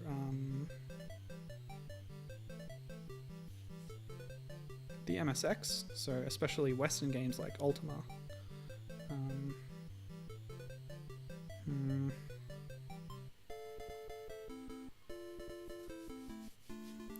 don't even know. Okay, here it is. Found it. Okay, so the cheat I need is SX SIZVSE. Add cheat. Activate that. And now we should be good to go. Okay. Yeah, so that cheat will reveal itself the moment I take damage for the first time. So I don't know, what do you think, people? Is it a girl with a flying gun, or is it a flying girl with a gun? In this case, her gun isn't quite so special. In Space Harrier, he had a giant bazooka that it was more like plausible that that would have some kind of flying capability. I just love that the enemies they're just kangaroos. There's nothing else to it. Yeah, so I've taken that hit, but I'm still flying. I've lost my health life thingy in the corner, but I haven't fallen down. And because I haven't gone through that animation of falling down, starting back up again, the music loop doesn't know what to do and it doesn't start again. Sorry. That's actually really a shame. I guess what I could do is just go through each level until I get to a boss, and then use the level select. Because the lack of music really does bother me, actually. Anyway, you saw those statues that were on the ground back there. As I ran over them, I picked up 1. You can get up to 3. Now, yeah, you see I take another hit. My life count is incremented to the maximum possible, which I think is 7 or 8. You're supposed to get extra lives at score milestones. I don't remember what it is, but I think it's 100,000 maybe. Okay, the music's starting again for the boss, which is nice, but again, it's rapidly stopped again. But we're going to kill this damn koala if it's the last thing we do. Amusing. I notice actually the theme there we've got... Oh, actually killing those stones was the key, I guess. Sure, whatever. Stage 2, sand area. So there's 7 stages in all, and yeah, it's just a silly, fun little game with the weird sprites and things. It's even more like outright comedic than Space Harrier's weirdness. It's similar weirdness. Also, I gotta say, technically, the scrolling in this game is actually really well done and really smooth. So for like a cheap copycat, from a developer that's known for just like a lot of cheap games on Famicom, I think they actually did a good job here. And it's well reported that... Okay, so yeah, I was about to tell this anecdote earlier. The idea is that Pony Cannon probably saw Space Harrier and they were like, we could probably do that on the Famicom. And Space Harrier being Sega, they kind of assumed... Oh, what was that? Oh, that must have been me getting enough points to get an extra life. Yeah, so 50, 500, 500,000? Yeah. I'm getting points for just progress through the level and also for killing things. Yeah, that's the idea. And we're on the lookout for more of those statues, because when I pick them up, I will upgrade my shot power. Well, not power, but I can have 2 on screen at a time. If I pick up a statue, it'll go to 3, and then there's some other benefit to getting more... Oh, the cactuses are flying now! That's different. Cacti. Yeah, so now I can shoot 3 at a time instead of just 2. And there was some other benefit. Oh yeah, I'm moving faster, that's it. I move faster. And if I get another one... I'll have 4 shots, and then another statue will make me move even faster than this. But getting hit even once will cause a death, and that causes your power-ups to reset. It's pretty frustrating. Okay, so these are what, land sharks or something? And it can only be destroyed when their mouths are open. That's a little wrinkle, isn't it? Cool. Yeah, so...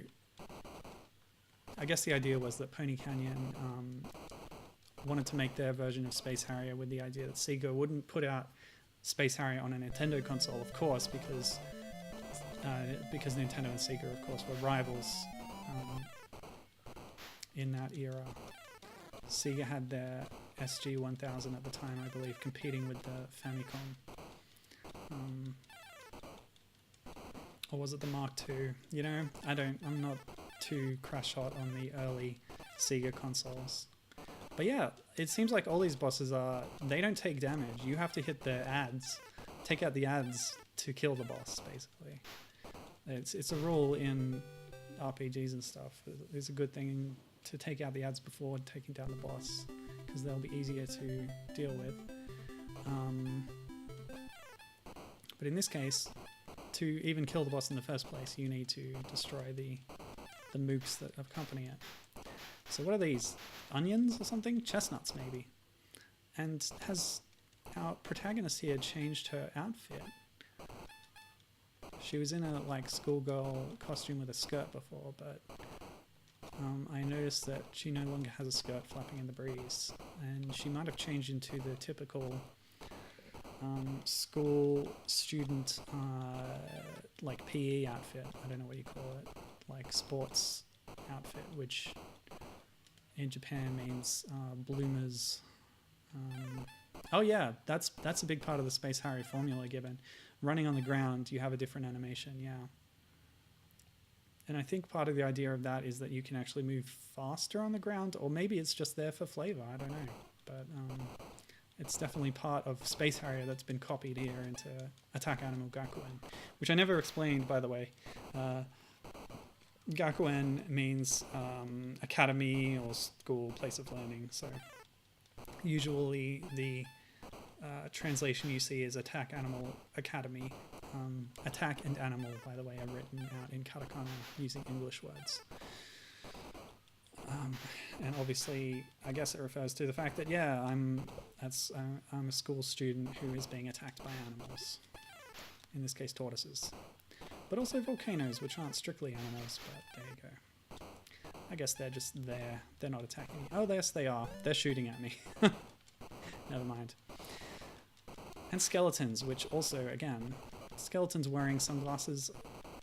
I probably wouldn't call those animals. And what are these? Mice with big bombs or something? I don't know. Yeah, I am charmed by this game.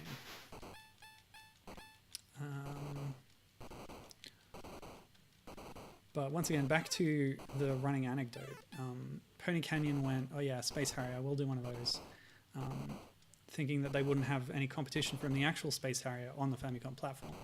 But how wrong they were, because Space Harrier, like I said earlier, was so successful. It was ported to every platform under the sun, including Nintendo's Famicom, despite it being a platform competitor. But luckily for Pony Canyon, you could say, the official Space Harrier port to Famicom was actually garbage, and the scrolling and the control was really terrible, and so their clone ripoff actually ended up, I think, being a better game than the actual Space Harrier that was on that platform.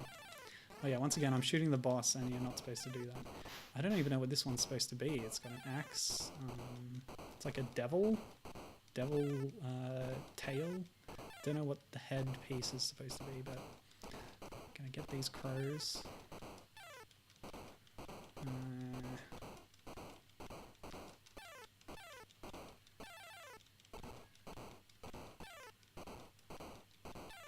There we go.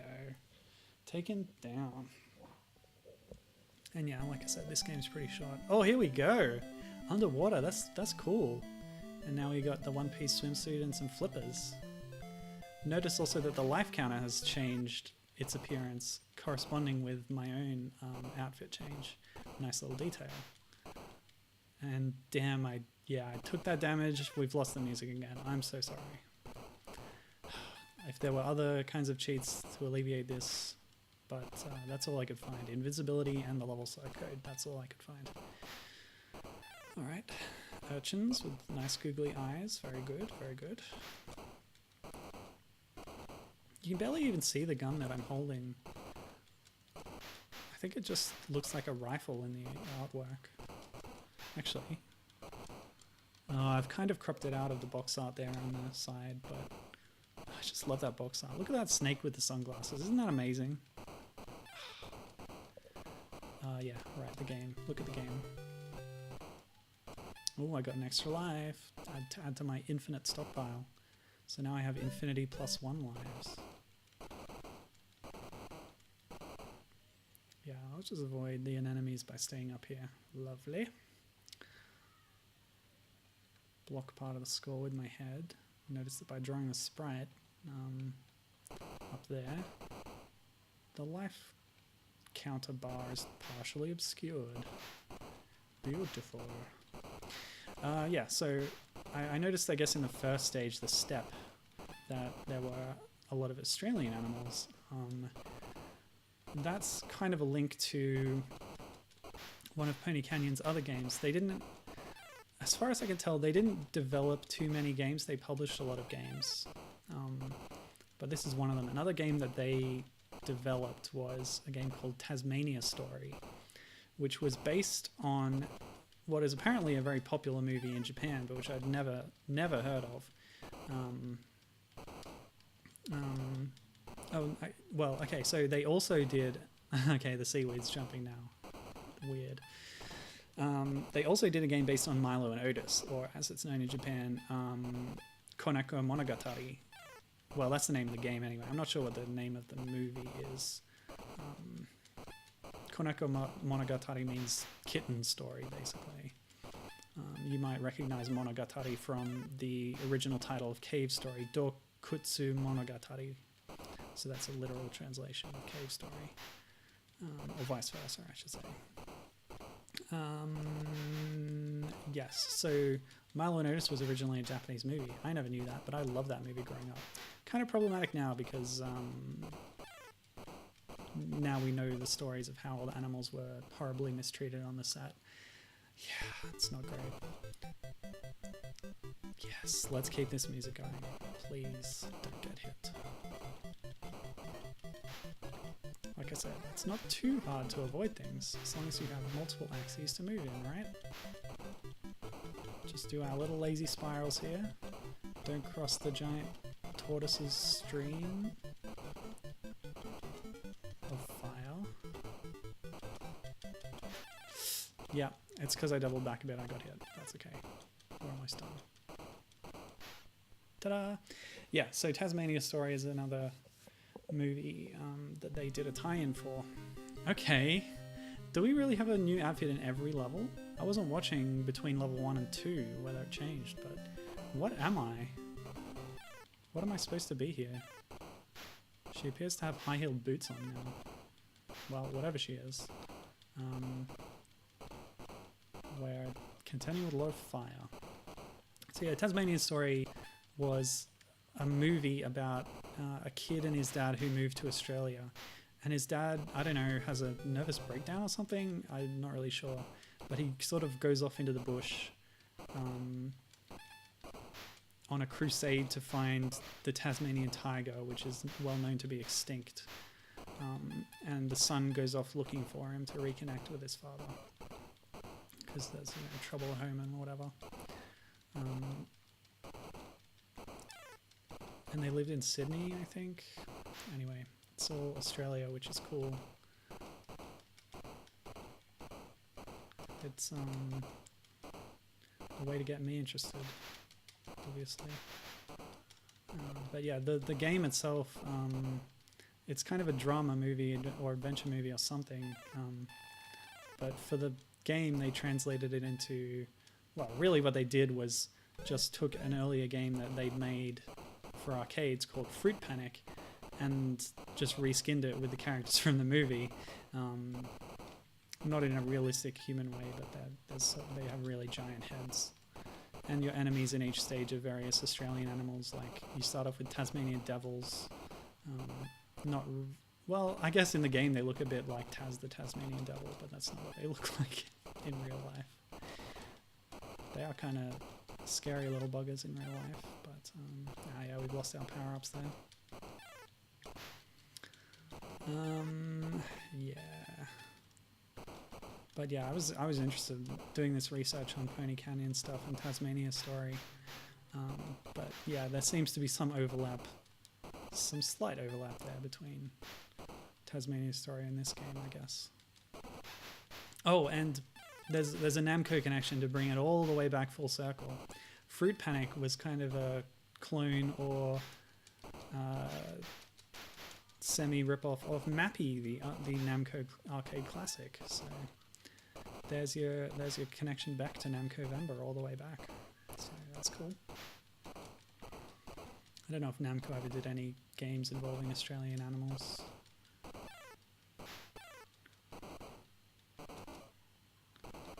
Yes. Oh, Gibbon's got some Milo and Otis stories. They infamously got the English narration by inviting Dudley Moore for a viewing of the film and just kept pouring him drinks and asked him to narrate the film without telling him it was being recorded, or so the story goes. It sounds pretty far-fetched to me, but if true, quite amusing.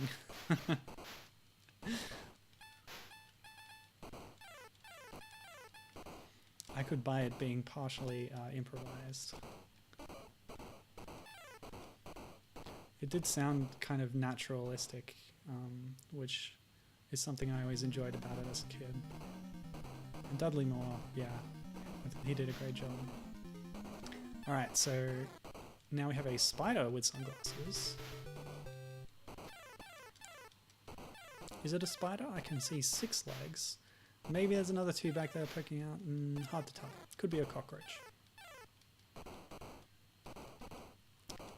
There we go. Precision.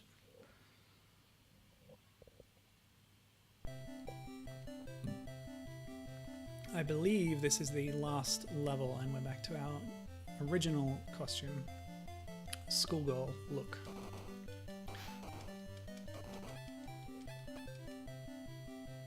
So it's a little distressing that her skirt is flapping up like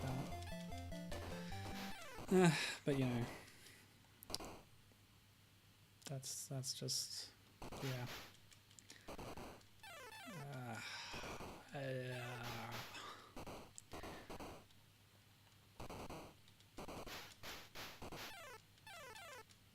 Do we have a best of all enemies here? Oh, got some pickups.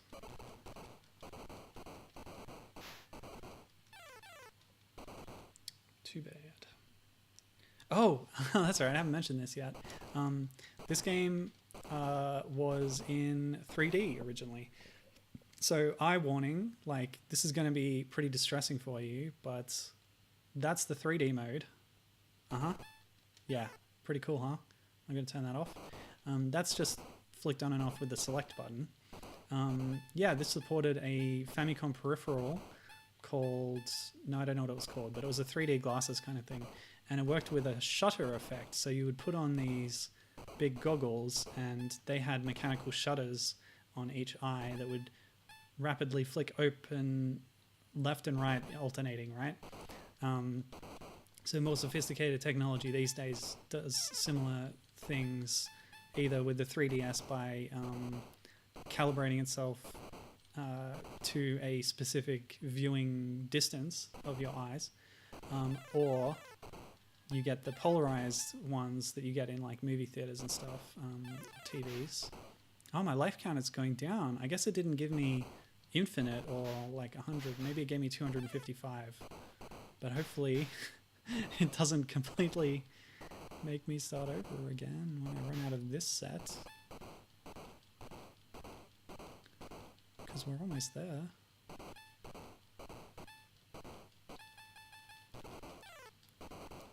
No lives left.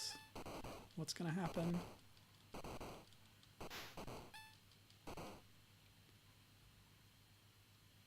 Boss time, I think. Spiders. Nope, that wasn't the boss. That was just some spiders. Yeah, so the 3D glasses thing. Only 6 games ever supported it, according to Wikipedia. Pretty obscure little peripheral, and I think it probably was terrible and didn't work very well and made people sick, probably, because, yeah, that would explain why. Oh yeah, okay, we're back up to maximum lives, so no problem, it really is infinite. Yeah, only the 6 games, and then vanished. I didn't really recognize anything on the list of supported games, except for Famicom Grand Prix 2 3D Hot Rally, which I only know because it's a Nintendo first-party title and has Mario and Luigi on the cover. And I noted it as a kind of predecessor to Mario Kart, even though it's not really. They're just on the cover. It's one of those games like Alleyway or, I don't know, not Kicks, that did have interstitial cutscenes. There's some games where Tennis for the Game Boy, where like Mario's there on the cover, but he's not really in evidence in game. Things like that. In the game, you're just sort of driving a rally car across a desert. It's top-down view, but... Or no, actually, yeah, for number 2, it was a behind-the-car view, and it supported the 3D thing. So this is the final boss. And let's see it in 3D, shall we? Oh, lovely. Put on your Shutter 3D glasses, people. Yeah, that's awful. We're not going to do that anymore. I'm sorry. But yeah, it's just odd that this is one of the few games that supported that technology. Ta-da!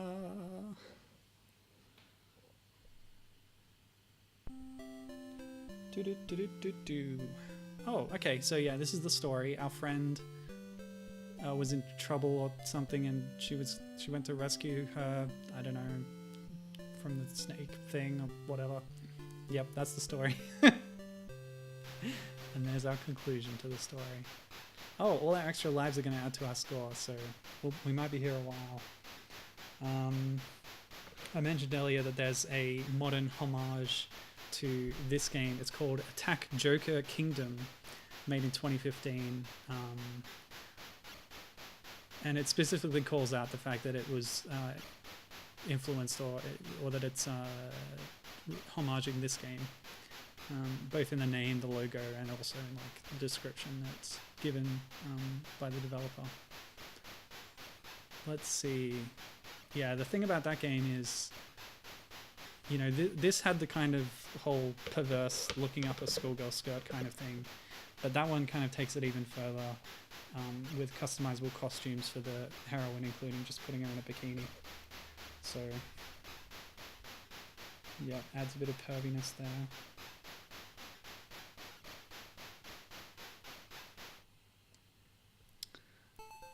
Happy end. We got to the end of our infinite lives. Oh yeah, wow. She literally pointed a gun at the screen and shot at us. Wonderful. Oh yeah, here's the credits. As with Burning Force, a lot of them are pseudonyms. Oh no, that's not the credits. This is just the story. Noko win. She saved her friend and the fight is over. I'm sorry, I missed some of that. See you again next time. I saw Noko win and I was like, that sounds like a pseudonym. But no, that was part of the game's plot. Yeah, so Noko saved her friend, hooray. Now here's the stuff. As I was saying, it's all pseudonyms. We do know what some of them are.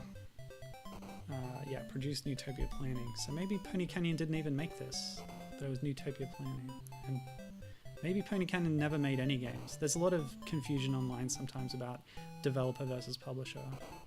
And that leads to some misinformation. But anyway, that's not a pseudonym. That is. Or is that a company? Yeah, that's for the 3D. Here we go. Original story, Aya Nishitani. That is presumably the same individual as the person who wrote a series of novels that directly inspired the Megami Tensei series, a franchise of RPGs and stuff. Yeah, these are all pseudonyms. Mimi Man or My Son, stuff like that. Apple Taizo, see. These are the fake names. But yeah. Aya Nishitani is credited for the story and also the game design. So he was working at this company, whether it was Pony Canyon or that other one that they mentioned earlier. Yeah, and I guess, is this before or after the novels? I don't know, but obviously much more famous for the Megami Tensei stuff. So yeah, that's an interesting connection to nothing. Yeah, cool. The composer, the sound composer, was also the director. Yasuo Hattori was credited there. Yeah, presented by Panican. It was only published. God. Yeah, I fell victim to the confusion there, I guess. And she stopped shooting me, thankfully, so that's nice. Oh, that would probably look really good in 3D, actually. That was the idea. Remember how, like, 3D movies, when that was a new thing, you'd have these scenes where someone would shove something straight at the camera just so that it would be impressive for 3D viewers? Yeah, that was dumb. Cool. Well, that's it, I guess. And right on time, too. Thanks to all our rampant cheating and abuse of unintended exploits, such as game genies or whatever, we got through the game. So thanks for that. And thank you for watching. God, I'm sorry, I've completely run out of steam. I've been rambling so much. I don't know how to word anymore. I had fun. Burning Force and Attack Animal Gakuen. This ends Namcovember. And there will be another month of heroin games, although possibly not a full month because Christmas and stuff and visiting family. But anyway, I'll definitely be back next week, and I hope to see you then for whatever the heck it is I decide to play. And I hope you had fun here today. Let's press start. Yeah, that just takes me back to step area with my many nines score. So wonderful. I am a great gamer. So thanks for watching, and yeah, we'll see you next time. Bye-bye. Bye.